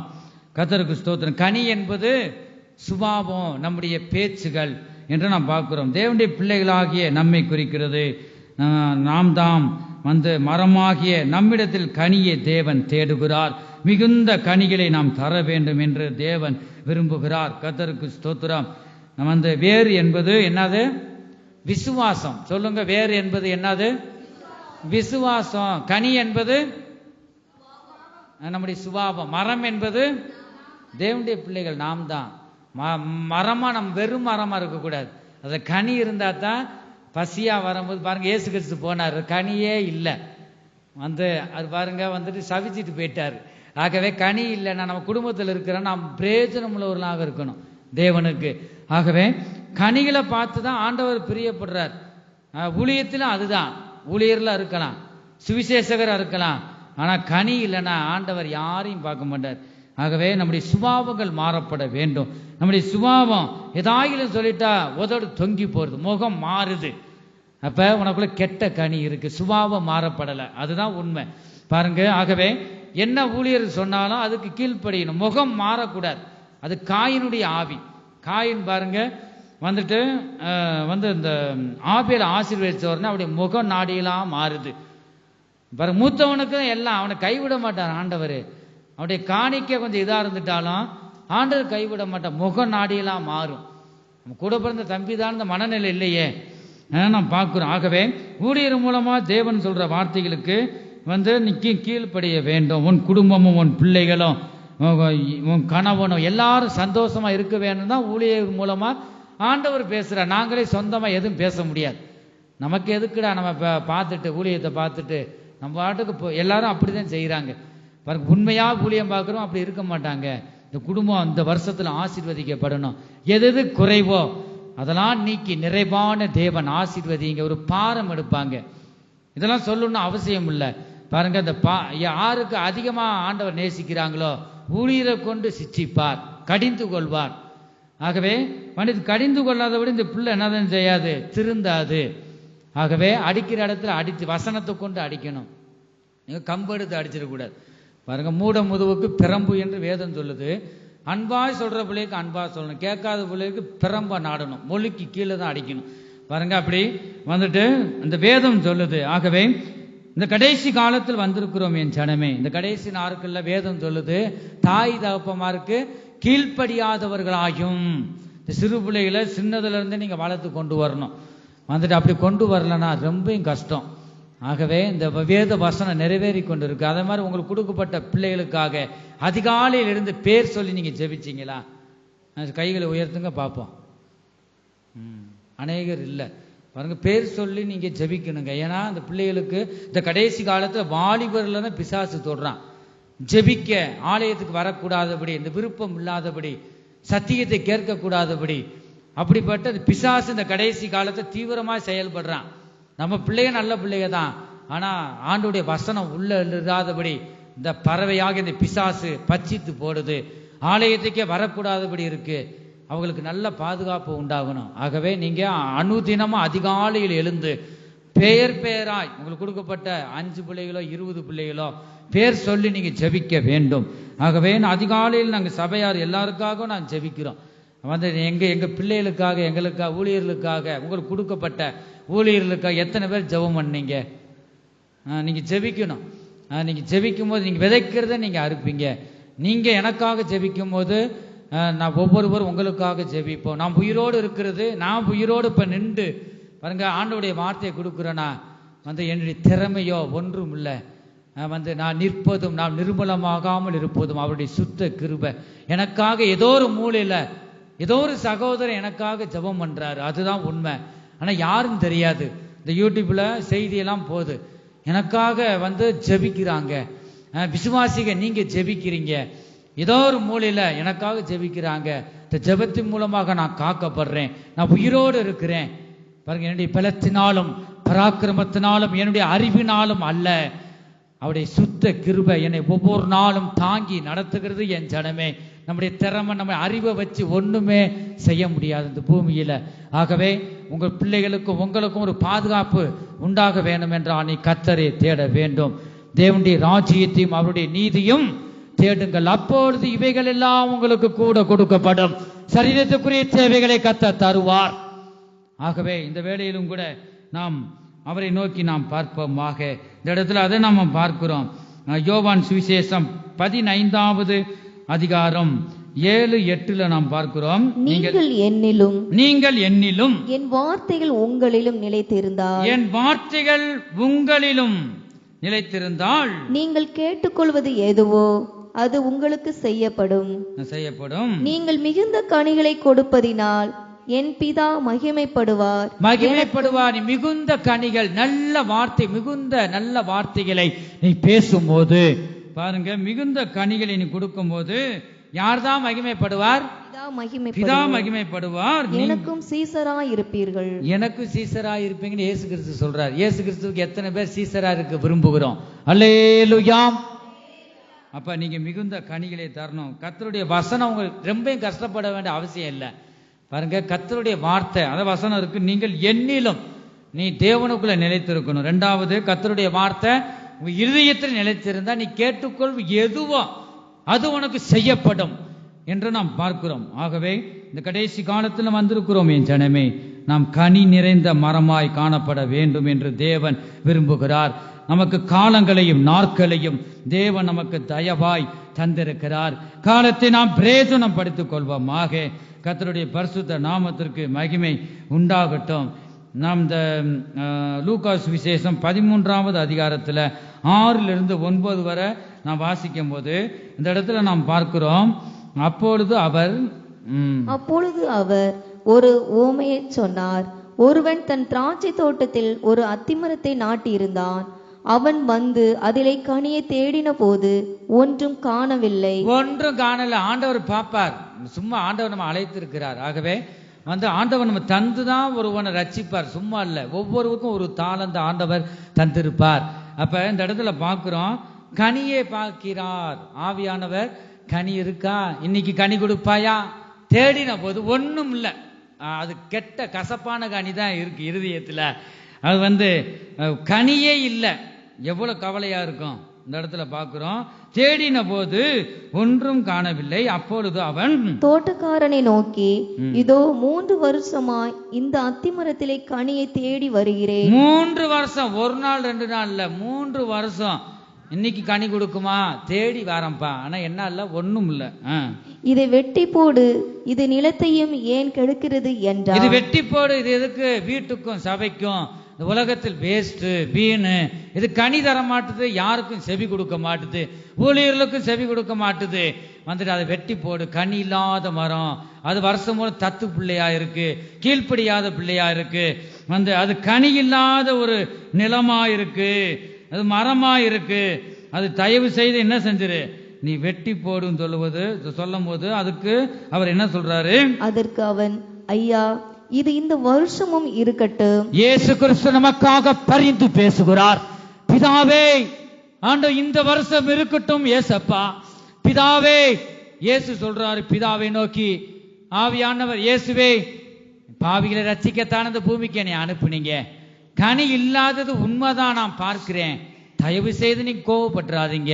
இந்த 1 வருஷம் தவணம் தாங்க. கனி கொடுக்க அதுக்கான ஒரு வழியை நான் செய்கிறேன்னு சொல்றார். இந்த ஒரு வருஷம் இருக்கட்டும், நான் இதை சுற்றிலும் கொத்தி எரு போடுவேன். போடுகிறேன்.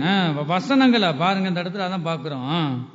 கனி கொடுத்தால் சரி, கொடாவிட்டால் இனிமேல் இதை வெட்டி போடலாம் என்று சொன்னான் என்றார். நம் தேவனுடைய பிள்ளைகள் எச்சரிக்கையாக இருக்க வேண்டும். நாம் கொடுக்கப்பட்ட இந்த நாளில் அவருக்கு உண்மையாக நீ ஜீவிக்க வேண்டும். உண்மையுள்ள மனுஷன் பரிபூர்ண ஆசீர்வாதங்களை பெறுவான். தேவன் ஆசீர்வதிக்கல, கர்த்தர் உதவி செய்யலனா ஏதோ நமக்குள்ள ஒரு குறைவு இருக்குன்னு அர்த்தம். நம்மை சரி பண்ணி கொள்ள வேண்டும். இஸ்ரவேலை ஆசீர்வதிப்பதே கர்த்தருக்கு பிரியம்.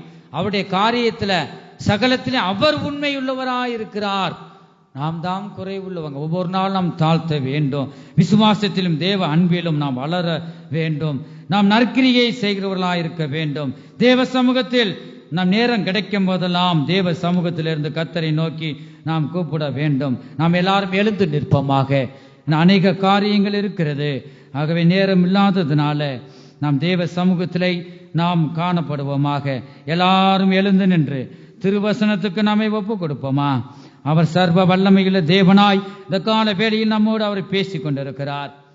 அல்லேலூயா. அவர் நீதியின் ராஜாவாய் இருக்கிறார். ஆண்டவரே, கர்த்தாவே, கனி கொடுக்கிற மகனாய் மகளாய் என்னை மாற்றுங்க என்று நாம் சொல்லுவோமா? அல்லேலூயா. அந்த கனி கொடுக்கிறவர்களை சேர்க்கத்தான் இயேசு கிறிஸ்து சீக்கிரம் அவர் வரப்போகிறார். கனி கொடாத மரமெல்லாம் வெட்டுண்டு அக்கினியிலே போடப்படும். என் ஜனமே, நல்ல நிலத்தில் விதைக்கப்பட்டவர்களாய் நான் 100 60 30 60 100 நாம் பலன் தந்து மிகுந்த கனிகளை தர கர்த்தர் நம் ஒவ்வொருவருக்கும் உதவி செய்வாராக. கர்த்தருக்கு ஸ்தோத்திரம். நல்ல கனி கொடா மரங்கள் எல்லாம் வெட்டுண்டு அக்கினியில் போடப்படும். நல்ல கனி கொடா மரங்கள் எல்லாம் வெட்டுண்டு அக்கினியில் போடப்படும். ராஜா வருகிறார், ஆயத்தமாவோம். ராஜா வருகிறார், ஆயத்தமாவோம். தேவனே, என் ராஜாவே, இயேசு வருகிறார், எதிர்கொண்டு செல்லுவோம். எங்களை பக்குவப்படுத்தும், ஒவ்வொருவரை சீர்படுத்துவீராக. எதிர்கொண்டு செல்லுவோம். நல்ல நிலத்தில் விதைக்கப்பட்ட நிலமாய் நாங்கள் காணப்பட 30 60 100 கனி கொடுக்க உதவி செய்யுங்க. அக்கினியில் சுட்டெரிப்பாரே. திருவசனத்துக்கு நம்மை ஒப்பு கொடுப்போம். மகிமை சகல கதுரபக்கத்துடன் பதரையோ அக்கினியில் சுட்டெரிப்பாரே. ராஜா வருகிறார், ஆயத்தமாவோம். ராஜா வருகிறார், ஆயத்தமாவோம். இயேசு வருகிறார், எதிர்கொண்டு செல்லுவோம். இயேசு வருகிறார், எதிர்கொண்டு செல்லுவோம். பள்ளங்கள் எல்லாம் நிரம்பிட வேண்டும். மலைகள் குன்றுகள் புகழ்ந்திட வேண்டும். கோணலானவை நேராகணும், கரடானவை சமமாகணும். அல்லேலூயா. திருவசனத்துக்கு நம்மை ஒப்பு கொடுப்போமா? ஆமென் ஆமென். சகலக துர்பகத்துடா. அல்லேலூயா. ஆண்டவரே, நான் 30 60 100 கனி கொடுக்க ஆண்டவரை உதவி செய்யுங்க. ஆண்டவரே, நல்ல கர்த்தாவே, நல்ல நிலத்தில் விதைக்கப்பட்ட ஆண்டவரே விதையாய், ஆண்டவரே ஏசப்பா, உம்முடைய வசனத்தை காத்துக்கொண்டு நன்மையும் ஆண்டவரே இயேசுவே, ஆண்டவரே எனக்கு உதவி செய்யுங்கப்பா, மிகுந்த கனிகளை தர உதவி செய்யுங்க என்று நாம் சொல்லுவோமாக. தேவனுடைய திருவசனத்துக்கு நாம் ஒப்பு கொடுப்போம். அல்லேலூயா அல்லேலூயா. ஒவ்வொருவருக்கும் நீங்க உதவி செய்யுங்க. உங்களுடைய வார்த்தையின் மூலமாய் ஆசீர்வதிங்க. அநேக ஆத்தும ஆதாயம் செய்ய கனி தர நீங்க உதவி செய்யுங்கப்பா. அல்லேலூயா. எல்லாருடைய சுபாவங்களும் மாறட்டும். ஆண்டவரே இயேசுவே, உம்முடைய சுபாவத்தினால நிரப்புங்க. இயேசுவின் சுபாவம் எங்களில் உருவாகட்டும்.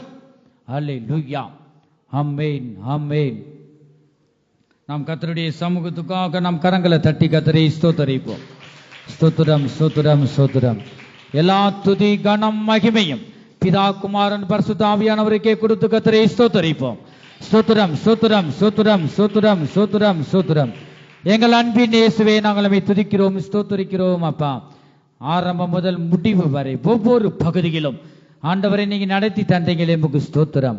கர்த்தாவே, இங்கு வந்திருக்கிற ஒவ்வொருவரையும் நீங்க ஆசீர்வதிங்க. பெரியோர் முதல் சிறியோர் வரைக்கும் ஒவ்வொருவரையும் பேர் பேராய் நீங்க ஆசீர்வதிங்க. உடைய சமூகத்துக்கு வரக்கூடாதபடி வீடுகள் இருக்கிற அவர்களை நீங்க ஆசீர்வதித்து வருகிற நாட்களில் நீங்க கொண்டு வாங்க. கையிட்டு செய்கிற எல்லா வேலைகளையும் நீங்க ஆசீர்வாதத்தை கட்டளையிடுங்க அப்பா. ஆண்டவரை நீங்க நன்மை செய்கிற தேவனாய் ஒவ்வொரு ஜீவியத்திலும் ஆண்டவர் நீங்க வெளிப்பட முடியாது ஜெபிக்கிறோம். ஒவ்வொருவரும் இங்க வந்திருக்கிற ஒவ்வொருவரும் நல்ல நிலத்தில், கர்த்தாவே, நல்ல நிலத்தில் விதைக்கப்பட்ட நிலமாய் 100 பலன் கொடுக்க உதவி செய்யுங்க கர்த்தாவே. ஒவ்வொரு கிருபை தந்து வழி நடத்துங்க. உங்களுடைய பாதுகாப்பு ஒவ்வொரு மேலும் காணப்படட்டும். ஆசீர்வதிங்க. நீர் வரும்போது நாங்கள் எல்லாரும் உம்மை சந்திக்க ஒவ்வொருவரையும் ஆயத்தப்படுத்துங்க. இயேசு கிறிஸ்துவின் மூலமாய் வேண்டிக் கொள்கிறோம் நல்ல பிதாவே, ஆமென். தொடர்ந்து நாம் சொல்லலாம், என் ஆத்துமாவே கர்த்தரை ஸ்தோத்தரி, என் முழு உள்ளமே அவருடைய பரிசுத்த நாமத்தை ஸ்தோத்தரி. என் ஆத்துமாவே கர்த்தரை ஸ்தோத்தரி, அவர் செய்த சகல உபகாரங்களை மறவாதே. ஆமென். கர்த்தராகிய இயேசு கிறிஸ்துவுடைய கிருபையும் தேவனுடைய அன்பும் பரிசுத்த ஆவியுடைய ஐக்கியமும் அவருடைய பாதுகாவலும் நம் அனைவருடன் கூட என்றென்றைக்கும் சதா காலங்களிலும் இருப்பதாக. ஆமென். ஹல்லேலூயா.